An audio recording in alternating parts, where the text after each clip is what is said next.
10 ते 20 वयोगटातल्या मुला-मुलींना फेसबुक आणि इंस्टाग्राम याच्यावर बंदी घालण्यात यावी. यांना वापरू दिलं जाऊ नये.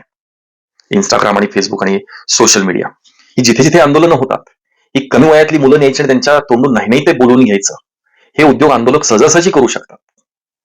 आणि अ, या मुलांना आपण काय बोलतोय, किती बोलतोय, कोणाला बोलतोय, कोणाला बोलतोय, आपल्यापेक्षा ज्येष्ठ लोकांचा आदर करावा वगैरे, याचं कशाचंही भान आता उरलेलं नाहीये. कशाचंही भान उरलेलं नाहीये.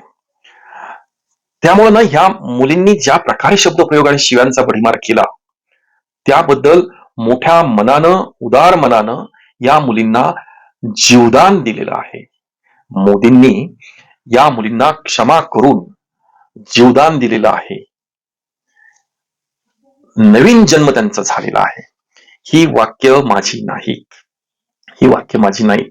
रुचिका सिंह जी मुलगी आघाडीवर होती ना त्या शिवाय देण्याच्या कार्यक्रमामध्ये, रुचिका सिंहच्या आईचं मत आहे.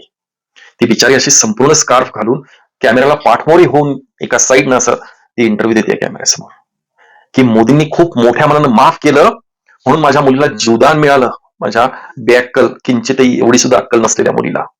ही रडून रडून ती कथा सांगते त्या रुचिका सिंहची आई. आणि अक्षरशः म्हणते की आमच्या दारापुढे सारख्या पोलिसांच्या गाड्या येतात.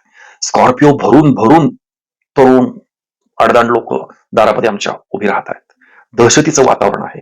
हे तुम्ही ओढवून घेतलेलं आहे आणि हे करू नये. हे अयोग्य आहे. हे अत्यंत चुकीचं आहे. या प्रकारे देशाची प्रतिमा तुम्ही मुलींनी थेट असे टी शर्ट वगैरे वर करून दाखवणं, ह्या गोष्टी चुकीच्या आहेत. याच्यावर जो मी एक व्हिडिओ बनवला ना, त्याला लगेच म्हणजे तो 90% लोकांनी खूप अप्रिशिएट केला की तुम्ही म्हणताय हे डॉक्टर योग्य आहे. परंतु 10% असे लोक आहेत की तू विकलेला आहेस, तुला RSS कडून 20,000 रुपये मिळालेत, भाजपकडून 20,000 रुपये मिळालेत, गोदी मीडिया आहे, त्याच्यानंतर चाटुकार आहे, अंधभक्त आहे, हे त्यांचे नेहमीचे आरोप त्यांनी केलेले आहेत. आणि मला तुम्हाला एक चॅलेंज ठेवायचं या निमित्तानं. ते चॅलेंज स्वीकारा. दुसऱ्यानं केलेल्या पोस्ट खाली त्याच्यात कसला पुरुषार्थ आहे? त्याच्या खाली आपलं ट्रोल करायचं, त्याच्यात कसला पुरुषार्थ आहे? तुमचा पुरुषार्थ दाखवण्याची संधी तुम्हाला आहे. तुम्ही काय करा, एक स्वतंत्र व्हिडिओ बनवा, अगदी 1 मिनिटाचा, फार डोकं अक्कल लागत नाही, दिसलेलंच आहे त्या ट्रोलिंगवरून.